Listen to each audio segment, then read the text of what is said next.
kita pada hari ini di dalam bicara ilmu. Baiklah, seperti yang kita janjikan pada minggu lepas, pada hari ini kita akan membicarakan tentang isu Islamofobia. Baiklah, pada hari ini saya telah bawakan dua orang panel yang akan sama-sama membahaskan tentang isu Islamofobia ini bersama kita. Baik, sebelum itu kita akan diperkenalkan dulu dengan dua orang ahli panel. Baik, Dr. Azman, silakan. Okey, terima kasih moderator. Saya Dr. Azman, pakar sosiologi yang membincangkan tentang isu interaktif antara budaya. Dr. Izzat, Encik Izzat. Assalamualaikum dan salam sejahtera kepada Encik Zaiman, moderator kita pada hari ini, dan Dr. Azman serta para hadirin sekalian. Saya Encik Izzat, seorang siswa guru di IPJM Kampus Ipoh yang juga merupakan seseorang yang aktif dalam aktiviti kemasyarakatan.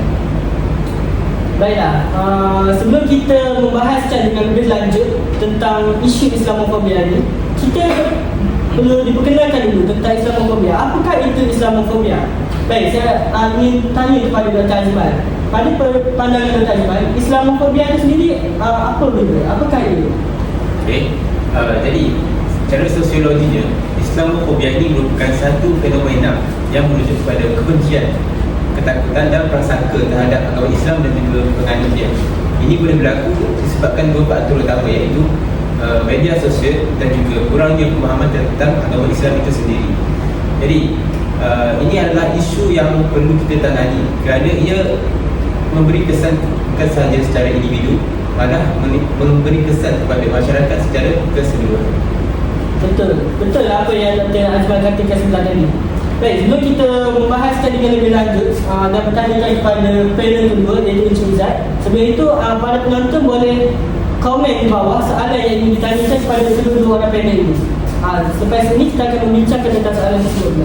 Baik, seterusnya Encik Izzat, berdasarkan pandangan Encik Izzat, apakah langkah-langkah yang boleh kita ambil untuk mengatasi isu Islamofobia ini seperti yang Encik Dr. Azman telah terangkan kepada ini?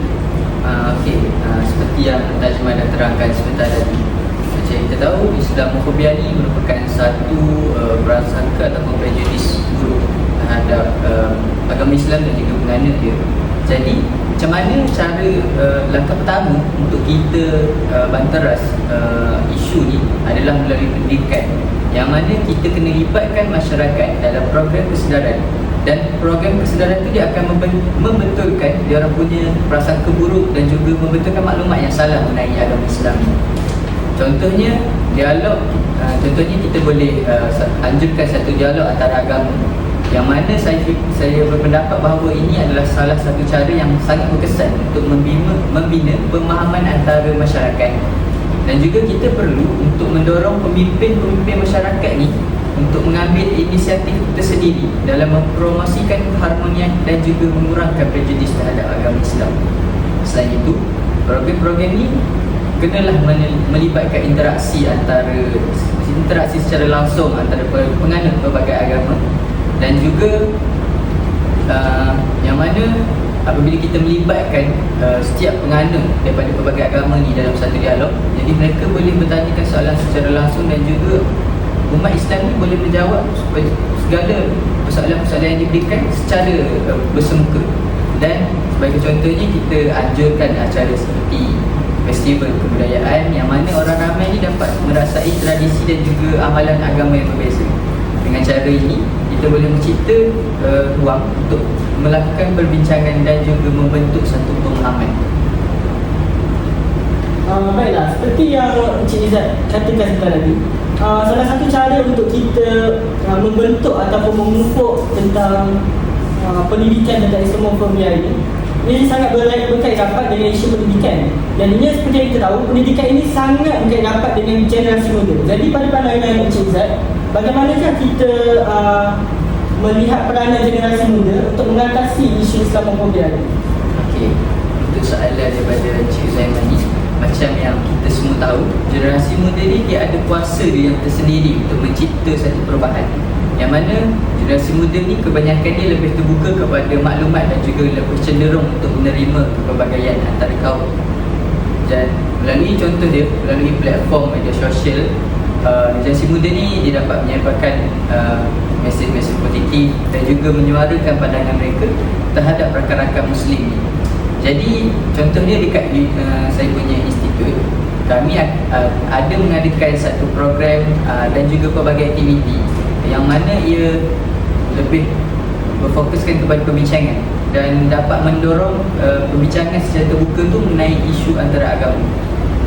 Dan saya bagi satu contoh program. Kami pernah mengadakan satu kempen Satu Suara yang mana pelajar-pelajar Institut Pendidikan Guru Kampus Ipoh ni telah dikumpulkan, yang mana pelajar-pelajar itu terdiri daripada pelbagai agama dan kaum untuk berbincang mengenai pengalaman mereka dan macam mana mereka dapat saling menyokong di antara satu sama lain. Jadi bagi saya, aktiviti seperti ini bukan sahaja dapat mengurangkan prasangka dan prejudis buruk terhadap agama Islam, tapi ia juga dapat membina persahabatan yang lebih kukuh di antara setiap lapisan masyarakat dan juga yang terdiri daripada berbagai kaum. Okey, betul. Seperti apa yang Encik Izzat katakan tadi, melalui pendidikan kita dapat memupuk generasi muda untuk menggunakan media sosial dengan betul untuk kita sama-sama membanteras isu Islamofobia tadi. Saya bagi itu, kita juga boleh menggunakan media sosial itu untuk bersama-sama mengajak orang lain untuk berkempen seperti yang Encik Izzat katakan tadi, kempen Satu Suara. Betul, Encik Izzat. Melalui perkara tersebut, kita secara langsung dapat membanteras isu-isu Islamofobia ini. Seperti yang kita tahu, isu Islamofobia ini bukan sahaja berlaku di tempatan tapi juga antarabangsa. Jadi melalui penggunaan media sosial yang betul, secara langsung perkara ini dapat dibanteras. Baiklah, seterusnya panel kedua pula, Dr. Azman. Saya ingin kita tahu, kita dah bincang tentang isu Islamofobia ni dan juga cara untuk mengatasi dia. Jadi boleh tidak Dr. Azman huraikan sedikit kenapa isu Islamofobia ini boleh berlaku dalam kalangan masyarakat itu? Okey, seperti yang Cik Izzat beritahu tadi, antara faktor utama dia adalah media sosial. Mungkin kita lihat media sosial ni ada kesan baik dia, which is mungkin dia boleh beri kita kesedaran tentang apa itu Islamofobia atau apa itu agama Islam. Tapi di sebalik kebaikannya ada juga keburukan media sosial tersendiri, iaitu antara punca utama berlakunya Islamofobia ini ialah melalui media sosial. Seperti Encik Izzat dan moderator, Encik Izzat dan moderator mungkin ada media sosial ataupun akaun media sosial tersendiri. Ya, betul. Contohnya TikTok kan, Instagram, Facebook. Ini merupakan antara salah satu platform yang menyumbang kepada keburukan Islamofobia itu tersendiri. Jadi yang seterusnya ialah pengalaman ataupun pribadi yang buruk oleh seseorang yang mangsa kepada mungkin kita katakan sebagai bukan penganut agama Islam sebenar ataupun penyamar agama Islam. Contohnya kita ambil Taliban. Afghanistan antara negara yang mempunyai Taliban yang tinggi, atau kita katakan sebagai pemerintah di Afghanistan itu tersendirinya merupakan yang bersifatkan terhadap Taliban, which is keganasan agama Islam itu tersendiri. Jadi ketika orang tidak memahami sesuatu, mereka lebih cenderung untuk membina tanggapan yang salah. Ini juga boleh diperburukkan oleh pernyataan atau tindakan pemimpin yang menyemarakkan kebencian. Oleh itu, kita sebagai masyarakat ini perlulah bijak dalam memilih pemimpin itu tersendiri, kerana pemimpin ini dia hanya fikirkan tentang sokongan yang mereka dapat. Mereka akan menggunakan pelbagai sentimen agama mereka. Jadi oleh itu penting untuk kita menyediakan platform pendidikan yang baik dan mendorong dialog terbuka di antara semua peringkat masyarakat. Baik, sungguh bagus ulasan yang Dr. Azman bagi sebentar tadi. Seperti yang Dr. Azman katakan, platform media sosial ini bukan sahaja membawa kebaikan kepada Islamofobia, contohnya dalam membanteras Islamofobia, tapi pada masa yang sama dia juga membawa keburukan yang terbesar terhadap isu Islamofobia ini. Seperti yang Dr. Azman katakan sebentar tadi tentang isu Taliban. Isu Taliban ini bukanlah isu yang baru lagi, dia isu yang dah lama. Tapi melalui media sosial ini dia berlaku secara berterusan, melalui penyebaran informasi secara berterusan dan juga meluas. Baik, saya lupa nak tanya Dr. Azman tadi, seperti yang Encik Izzat tanyakan sebentar tadi, Encik Izzat ulas sebentar tadi tentang usaha memerangi Islamofobia. Baik, daripada perspektif Dr. Azman, Dr. Azman nampak tak ada perubahan positif melalui cara kita memerangi Islamofobia ni? Okay, selama saya dalam bidang sosiologi, saya ada melihat pada beberapa perkembangan yang positif. Seperti kita lihat organisasi masyarakat yang mengambil inisiatif untuk mempromosikan keharmonian antara agama. Contohnya seperti Cik Zak beritahu tadi, dekat IPG dia telah melaksanakan kempen Satu Suara kan. Jadi ini antara inisiatif yang diadakan oleh kerajaan kepada bakal-bakal guru, supaya guru ini akan membawa satu benda yang positif kepada pelajar-pelajar mereka, supaya murid-murid kita tahu bahawa agama Islam itu terbagi kepada banyak benda. Contohnya ada agama mereka yang menganut agama Islam untuk menyamar ataupun untuk kepentingan mereka itu sendiri, dan juga ada juga menganut agama Islam yang sebenar-benarnya. Jadi kita sebagai mereka yang mempunyai pengaruh ya, kita punya sebagai kita orang yang berpengaruh, perlulah memberikan ilmu pengetahuan kita untuk mereka supaya masyarakat ini mempunyai kesedaran. Namun kita masih perlu berusaha lebih keras kerana perubahan ini tidak akan berlaku dalam masa sehari saja. Jadi kita perlu sentiasa melibatkan masyarakat ini dengan lebih aktif supaya dapat sokongan menyeluruh daripada semua pihak. Contohnya, terdapat beberapa sekolah kini mula memasukkan pendidikan mengenai ke pelbagai budaya dalam kurikulum mereka. Ini adalah satu langkah ke arah yang lebih betul dalam membanteras terhadap isu Islamofobia dalam negara kita. Oh, baik-baik. Sungguh benar apa yang diulaskan oleh Dr. Azman tadi. Baiklah, saya telah mendapat satu soalan daripada penonton kita, iaitu nama beliau adalah Amirul Syami. Baik, Amirul Syami ni dia bertanyakan kepada Encik Izzat. Encik Izzat tadi, kalau tidak silap saya, Encik Izzat daripada IPG Komputer. Di mana Encik Izzat ni mengajar banyak pelajar. Betul? Baiklah. Berdasarkan soalan yang ditanyakan oleh Amirul ini, Amirul bertanyakan kepada Encik Izzat, apakah antara aktiviti-aktiviti pelajar yang boleh dilakukan untuk membanteras Islamofobia ini? Dan Encik Izzat boleh berikan contoh aktiviti yang telah dilaksanakan? Okay, bagus, sangat bagus soalan daripada Amir Syahri. Jadi seperti yang telah saya terangkan sebentar tadi, di Institut Pendidikan Guru yang saya sedang menuntut sekarang, antara program yang paling kesan bagi pendapat saya adalah program Satu Suara seperti yang telah saya terangkan sebentar tadi. Dalam program ni, pelajar ataupun siswa guru dari pelbagai latar belakang, kaum, bangsa dan juga agama telah berkumpul untuk berkongsi cerita dan juga pengalaman mereka sendiri mengenai agama ataupun budaya masing-masing. Jadi melalui sesi perbincangan dan aktiviti ini, bagi pendapat saya, kami ni dapat memahami satu sama lain dengan lebih baik, yang mana semua pelajar yang kumpul ni mempunyai pemikiran yang sehala, iaitu ingin melahirkan masyarakat yang dapat saling menerima antara satu sama lain. Jadi hal ini bukan sahaja dapat mengurangkan prasangka buruk dan juga prejudis terhadap agama Islam khususnya dalam isu Islamofobia ini, tapi ia juga dapat membina hubungan yang lebih kukuh antara pelajar, khususnya siswa guru di IPG Kampus Ipoh. Selain itu, kami juga telah melibatkan masyarakat luar dengan mengadakan sesi terbuka yang mana orang ramai dapat hadir dan juga mendengar cerita ataupun pengalaman dari pelajar Muslim mengenai kehidupan mereka, sama ada pengalaman tersebut ada pengalaman baik atau pengalaman buruk.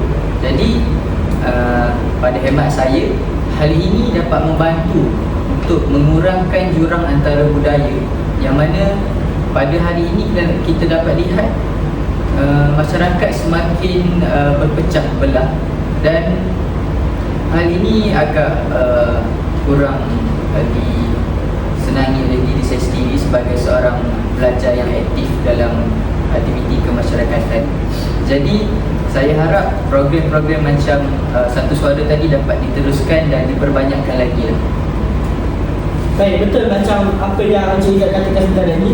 Program-program tersebut bukan sahaja dapat mengatasi masalah Islamofobia, tapi dia juga dapat mengeratkan hubungan antara masyarakat itu sendiri. Sebab kita bersama-sama berkumpul dan kita boleh berkongsi pengalaman, cerita dan macam-macam lagi bersama orang lain. Jadinya ada lagi satu soalan yang kita dapat daripada kali ini student perempuan pula, pelajar perempuan, iaitu Puan Syamira. Baiklah, Puan Syamira bertanyakan kepada Dr. Azman.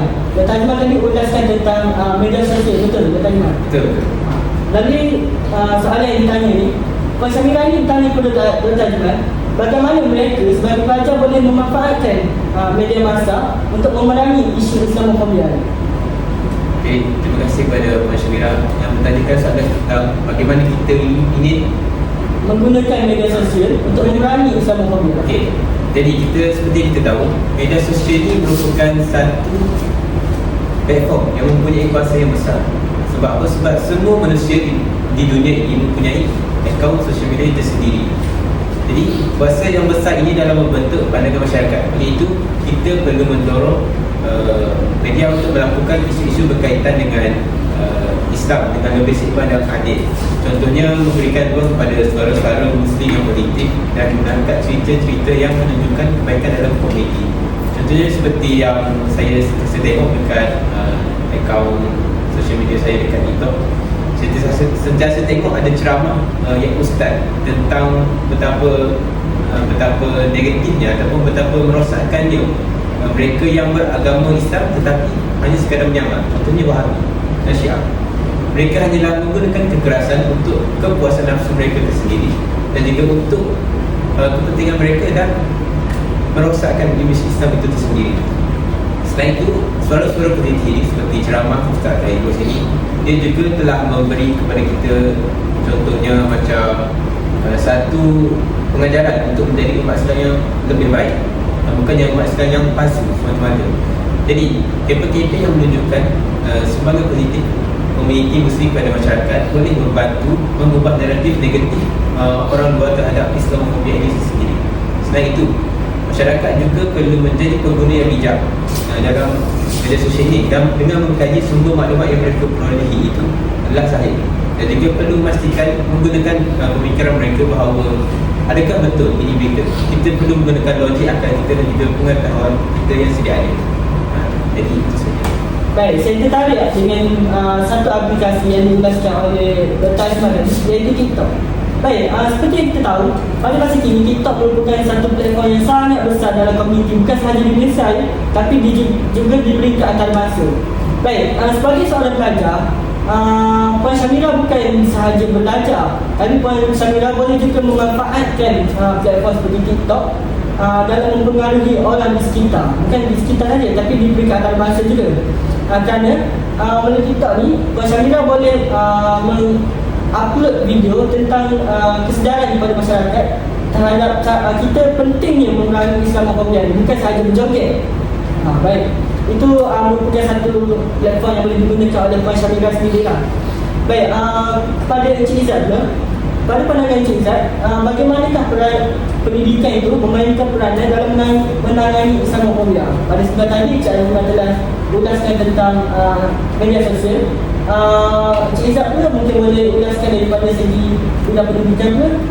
Okey, seperti daripada pandangan saya sendiri sebagai seorang siswa guru ataupun pelajar, pendidikan ni merupakan satu alat yang sangat berkuasa lah untuk memerangi sesuatu isu, terutamanya isu yang sedang kita bincangkan sekarang, iaitu Islamofobia, yang mana di institut-institut pendidikan seperti sekolah, universiti dan lain-lain lagi, kita perlu mengintegrasikan pendidikan ni mengenai pelbagai budaya dan juga agama ke dalam kurikulum. Maksudnya kat sini kita kena sebagai contohnya ketika kurikulum bersepadu sekolah rendah dan juga kurikulum bersepadu sekolah menengah terdahulu, ada satu pendidikan CV yang dimasukkan ke dalam kurikulum, yang mana dalam pendidikan CV ni murid-murid ataupun pelajar dia akan dididik mengenai pelbagai agama dan juga pelbagai budaya yang ada di Malaysia ni.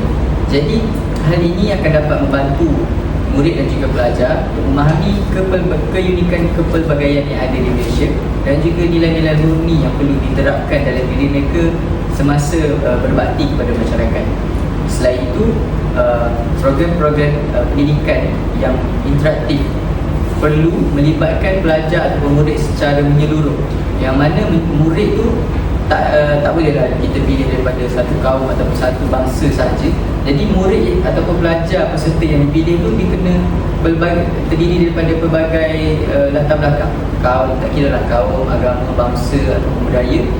Jadi dengan kepelbagaian latar belakang daripada peserta ni dapat berbincang di antara satu sama lain, saya fikir dan saya berpendapat bahawa ia akan dapat membantu kita untuk meruntuhkan stereotip buruk terhadap agama Islam.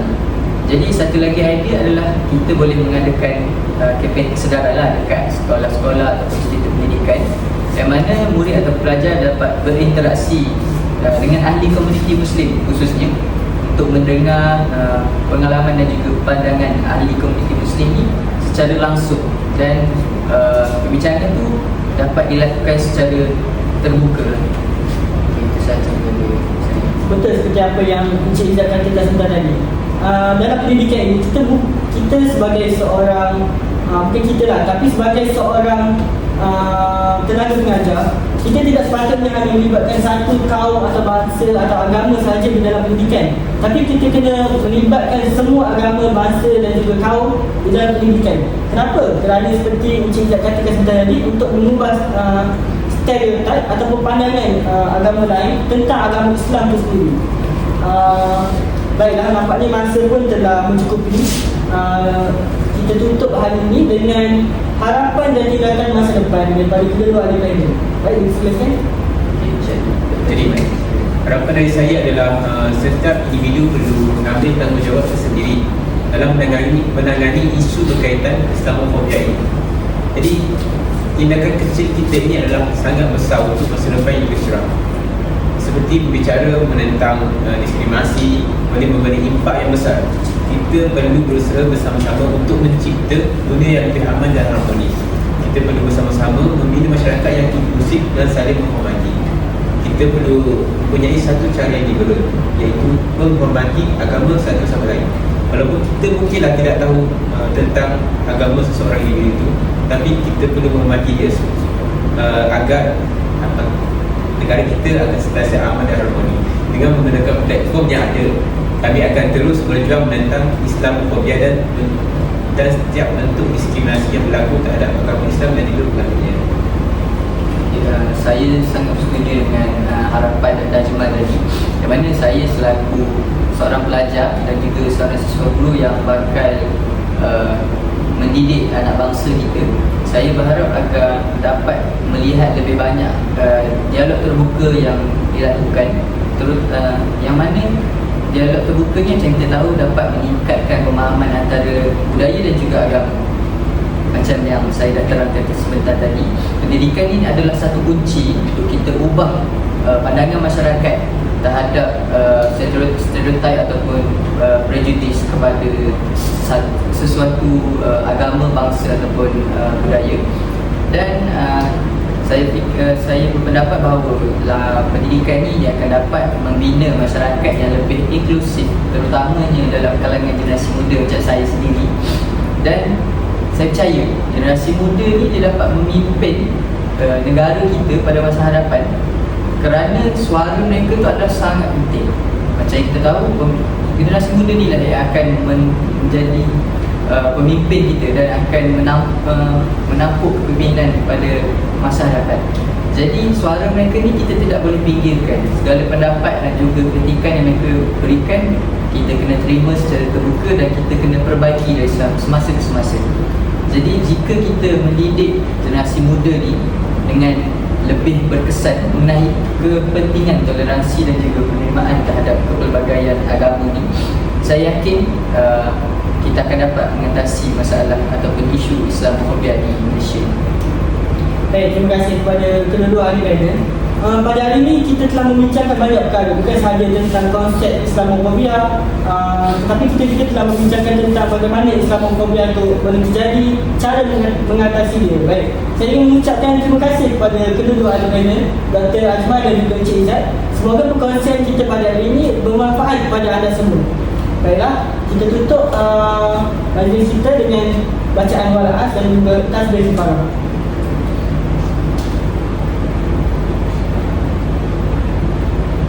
Baiklah, terima kasih kepada semua penonton.